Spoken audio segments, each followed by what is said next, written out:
हा पहा आमचा आदूनं कुणाला पकडले माहिती आहे का? हा आहे छोटा गणू. तर ही आहे आमच्या मामाची गौरी आणि तिचा हा 1 दिवसाचा गोंडस असा गणू आहे. तर बघा रात्री 2 वाजता म्हस व्याली होती आणि हा 1 दिवसाचा आमचा गोंडस असा गणू आहे. किती छान सुंदर दिसतो नक्की कमेंटमध्ये सांगा. आणि हा तिचा बघा चीक दिलेला होता जो गौरीचा. तर छान असा 1 ग्लासभर चिक होता. वार पडायच्या आधीचा चिक आहे हा. वार पडल्यानंतरचा चिक माळकरी माणसांना शक्यतो चालत नाही. तर त्यासाठी हा वार पडायच्या अगोदरचा चिक आहे.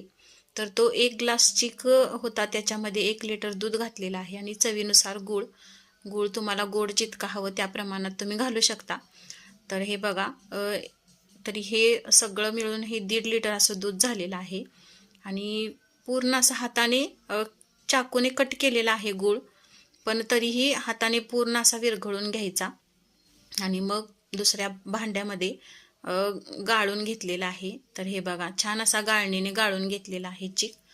आणि हे बघा हे खरं म्हणजे खेड्यागावातलं सुख असतं की प्युअर असा आपल्याला खरवस खायला मिळतो. ही आहे वेलची पावडर आणि नंतर हे 3 भांड्यामध्ये मी घालून घेतलेलं आहे. 2 भांडे आणि 1 ग्लासमध्ये. तर खरवस आवडला का नक्की कमेंटमध्ये सांगा. लाईक शेअर सबस्क्राईब करा. धन्यवाद.